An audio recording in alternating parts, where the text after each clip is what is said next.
What is up, people? It's been a while since I made a video. I was going to wait a little bit longer before I started doing, I said I was going to start doing a 3 video a week kind of deal. I was going to hold off and get some ideas and stuff. But I was tagged in a video, so I thought since I was tagged, I would do it. Who was I tagged by? I was tagged by the 13th Wolfman himself, because he was tagged and he tagged a whole bunch of people. And you know what? I found the topic very interesting, so I thought I'd do it. I thought I'd hop aboard and continue this trend, or this tagging, whatever you want to call it. Well, in his video, he was talking about the top 15 horror movie Blu Rays that came out within the past 15 years. And he listed his whole thing, and then he tagged a whole bunch of people, and I was one of the people he tagged. And he said he was interested in what not only me, but everyone else he tagged had to say. I have a little bit over 15 because the one is a series, and the other two are kind of like a 1 and 2 kind of deal. So I have a little bit more than 15, but I do have a good amount of stuff that, like I said, has come out within the past 15 years on Blu-ray. So let me get into this. The first one, first of all, this isn't in any particular order. It's just a top 15 that I kind of went through and picked out from my collection. So this first one, I like this first one. I saw the second one. It was alright. I didn't like it as much. And then the third one I have not watched yet. But I found this one interesting. It's like a anthology, I guess you want to call it, VHS. I found this pretty interesting where they found, some people went into this house and they found all these VHSs, and each one had this different video of someone dying or something happening to people. I found it kind of interesting. Some of them were better than others, like stories, but it was definitely an interesting spin on the stuff. But this was, I found this one interesting. This one came out recently. Well, these next two, actually, I'll show you. This one came out a few weeks ago. I remember seeing the trailer for this movie a long time ago, and it just never came out in the U.S., and I guess it finally decided to come out, like I said, 2 weeks ago. I think this movie came out in the UK many, many months ago, and I heard nothing but good things about it, and then I finally saw it, and it lived up to what it was. I showed it off in one of my updates a few weeks ago, and that's, I got the thing open. It's the Babadook. I found it very interesting. Like I said, the trailer had me hooked, and then it took forever to come out, but I'm glad I got it when it came out because it did live up to what I expected. And nowadays, some movies you see the trailer for it and you put something in your mind and then you watch it and the movie sucked. But this one definitely held up. The Babadook. If you haven't watched it, definitely check it out. This one is recently new, like I said, too. I wouldn't call it so much of a horror movie. It has its gore parts. It has its psychotic parts. I guess you can call it like a comedy / horror kind of deal. Came out recently. Stars Ryan Reynolds. It's the voices. Pretty much his dog and his cat pretty much tell him to kill people, and he goes and does it, meets all these people, starts dating these women, and then pretty much kills them because I think it's a cat mostly who, coaxes him into it. He starts hearing his animals talk and shit. But it's definitely an interesting spin. Ryan Reynolds plays a really good part in it. I enjoyed this movie. I've talked about this one a while ago. I really haven't talked about it since, but I really like this movie. From the Saska sisters, a lot of the stuff they do. The ABCs of Death, they did the second one. I like that too, but it didn't make my top 15. If it was like a top 20, it would have made it. But the ABCs of Death 1 and 2 are actually cool. I like those two, where each director gets a letter, and then they have to make a short, like a 4 to 5 minute short corresponding to that letter. I thought it was cool. But this is another Saska sisters one. I remember seeing it, finding it very interesting. That's American Mary with, what's her name? Catherine Elizabeth or Katie, Catherine Isabel, that's what it is. The girl from the Ginger Snap movie is the one that turns into the werewolf. A little spoiler if you haven't seen those movies. But American Mary focuses on her, how, to make money in college, she was going to go strip, but then something happens and she's trying to pay her way through medical school. So the place that she goes to, something happens and she has to fix this guy, and she becomes pretty much the strip club, or the owner of it is kind of in, bad things, and he pretty much uses her as his like doctor kind of deal. It's very cool. Then it starts going gruesome and starts, people start asking for this crazy stuff. You got to watch the movie. It's definitely cool if you haven't seen it. American Mary. This one I got and I loved. My buddy was talking about it for the longest time. I never got around to buy it, and then I found it decently cheaper on Amazon. I was waiting for it to drop down in price a little bit. I found it for cheap, and I'm glad I got it because I love this movie. The way it's shot, the way it's just the storyline behind it is backwards on top of each other. Like usually you would think it goes one way, but it's also funny as hell. It's Tucker and Dale versus Evil. These two hillbillies pretty much just want to get away from things. They buy a cabin and then they're trying to fix it up, and they happen to run into this group of preppy kids, college kids, and shit happens. Like I said, backward. Usually you think that the hillbillies would be the crazy people like killing. Something happens and you see that these college kids are trying to kill these two guys that happen to be hillbillies. If you haven't seen it, it's really funny. It's really entertaining. The stuff that happens in it, I enjoyed this movie a whole lot. Definitely check that out. Tucker and Dale versus Evil. Another one I liked a whole lot. It reminds me of like an old school like 80s thriller horror intruder kind of movie. That's You're Next. Pretty much a family's at dinner, and a group of people come in and they start trying to kill these people. Definitely an interesting movie. Not really new in any ways. I've seen stuff before, but the way they kill people is different. Like I said, the music reminds me, it's like 80s synth music, reminds me of one of those 80s slasher. If you haven't seen this, check it out. These two I like a lot. I like the first one. The second one's a little bit better than the first one. A lot of people give these movies shit, but I happen to enjoy them.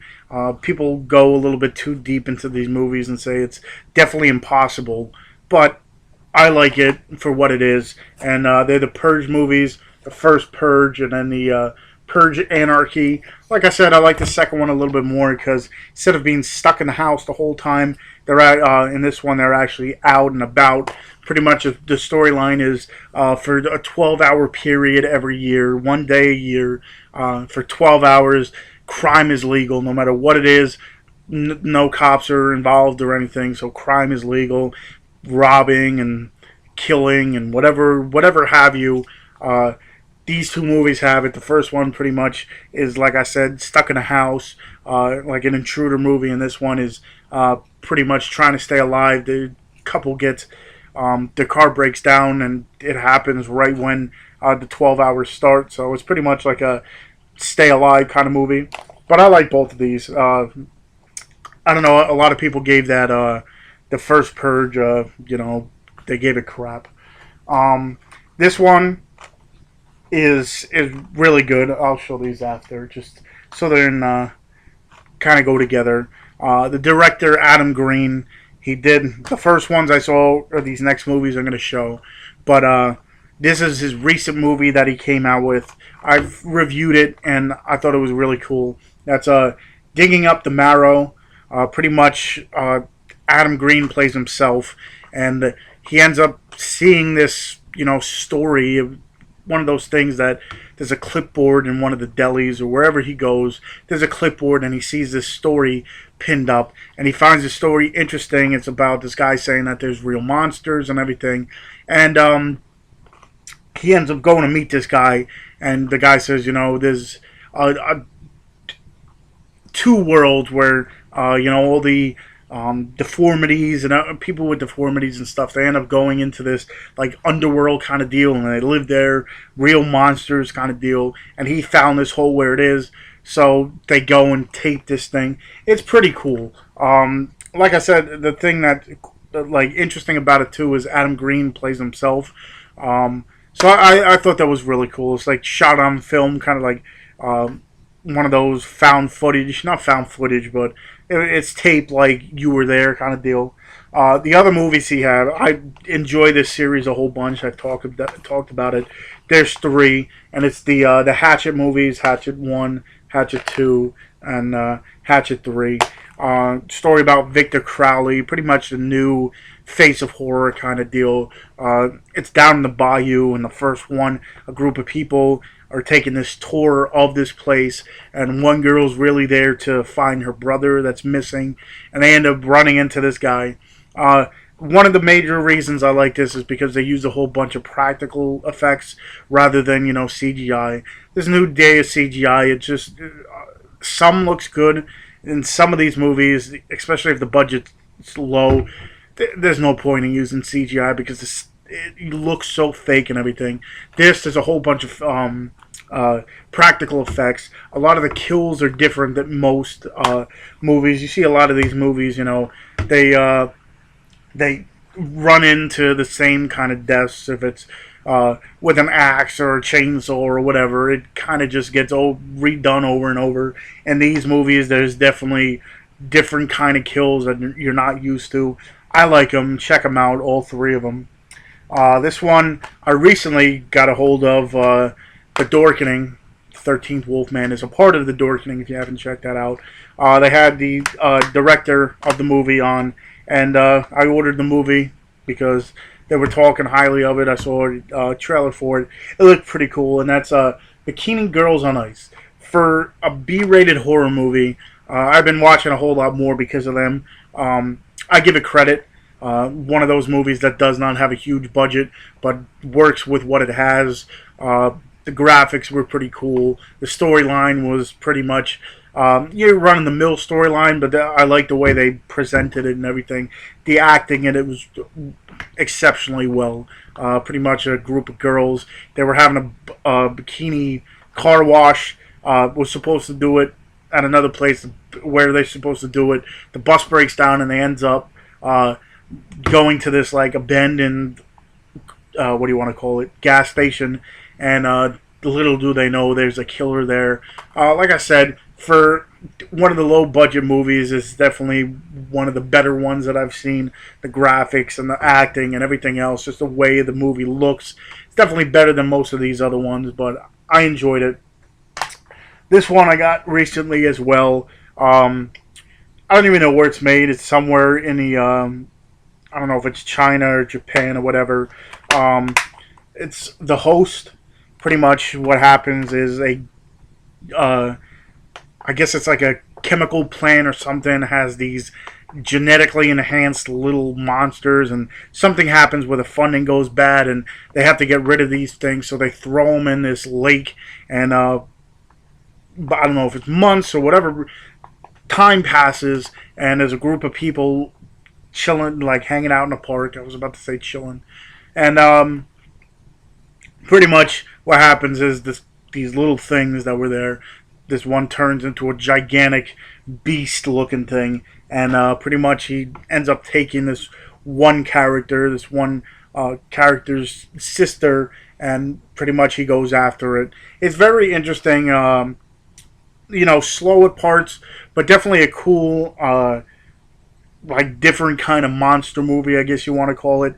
One that I haven't seen done kind of deal, and that's The Host. This one is a possession movie, which I actually found really good. I'm the one just to buy whatever movies come out kind of deal, and most of the time it's really good, and I like a lot of the movies that come out. But then there's some that I buy and I'm like, you know what, I'm going to buy this. I buy it and I'm like, I'm not going to like it. This one, I thought it was going to be, the same as every other possession movie, but it actually definitely changed my mind. It was a lot better than I thought it was going to be, and that's Deliver Us from Evil. This one was pretty cool. It stars Ethan Hawke. Pretty much, he ends up moving. He's a one of those, I guess you want to call it, writers about mysteries or murder mysteries and whatever. He ends up buying this house, and that a family got, you see it right in the beginning. The family gets, they hang themselves or whatever. He ends up going into the attic and finding this like reel of movie reel, like the old school ones that you click in and it runs itself. And he starts seeing this being, I guess, appear in all these different movies, and every time this guy appears, you see the family. At that point, there's so many different families that end up killing themselves, and then this guy ends up, into Ethan Hawke's life kind of deal. They are making a second one. I think it's like an interesting story. A new, horror person, another monster, I guess you want to call it. It is. They are making a second one, so who knows if it's going to be like a long line of them. But this was definitely interesting. Sinister. This one has the first one, but I don't have it on Blu-ray. This is the second one of it. This is the collection. The first one is the collector. Pretty much is this psychotic guy that steals people for his own pleasure. The first one was like a intruder movie where the guy breaks into the house and he takes his family captive, and this other guy's going to steal from this family and ends up running into this other dude that just torturing the family, and the guy that came to steal is actually trying to help out this family. Well, at the end, you think the guy dies, but he doesn't. He comes back, and you find out that he has this whole house full of people, I guess you want to call it, that he just collects, and that's the collection. I think it's really good. The way the movies were shot and the storyline and everything else that goes with it, I think it's going to be a really good series. I think there's another one coming out. I think it's really cool. And the final one, there's a lot more that I went through that I could have added. Like I said, I like this one. It's based on a true story. When they say it's based on a true story, there's like just a little bit of the story that's actually true. But this one's pretty cool. It's about like a possessed box, I guess you want to call it. The possession. This guy, I think they get the box at a garage sale or something, and the daughter uses it. It's like I want to say a makeup case or whatever. Little do they know that this makeup case or whatever it is possessed, and the little girl ends up getting possessed, and it's another possession movie where they need an exorcism and stuff. But I thought it was pretty cool, the story behind the whole thing, that there is this actual box that they say is possessed. It's just the story behind it that's added into like a Hollywood story. But yeah, that was 15, a little bit more than 15 of the past 15 years of movies. There's a whole bunch more I have, but I had to limit it to 15. And looking at all the titles, these were the ones that caught my eye. So yeah, thank you again, Mr. 13th Wolfman. Check his channel out. I'll leave the description or his link in the description. I am supposed to tag people. I'm not really the one to tag, so if you want to, if you're seeing this video and you want to repost something, I'm not the one to tag people and tell them you have to, kind of deal. So if you're watching this and you want to do it, go ahead and do it. I'll leave it up there. I'll leave the link to his video as well, so you can check what he wants or his thoughts are, as his 15 movies are. And again, that was the tag, the 15, your top 15 horror Blu-rays of the past 15 years. So again, I might start next week. I might start the week after of my other videos. Again, I'm trying to think of different ideas before I actually start it. I don't want to start it and fall flat on my face kind of deal. So I do have ideas and thoughts. I'm going to incorporate my Instagram as well. If you haven't followed my Instagram, Tony's Movies, I do have one. What I'm going to do is post a whole bunch of movies on there, my collection. And if you want me to review a movie that I post a picture of, I will review it on my YouTube. So I'm going to try to intertwine them too. So yeah, I do have other ideas of more videos to come. I'm just kind of holding off. Next week I'm gonna probably be busy, so that's another reason why I might not make another video. But yeah, hopefully you enjoyed this. Hopefully you agree with some of the stuff. If you haven't seen any of these movies, I urge you to go and check them out, because they're at least worth a watch. Some people have different taste, but a lot of these movies, I think, for the most part, that most of the people I talk to will enjoy these movies. And yeah, until the next time, I will see you.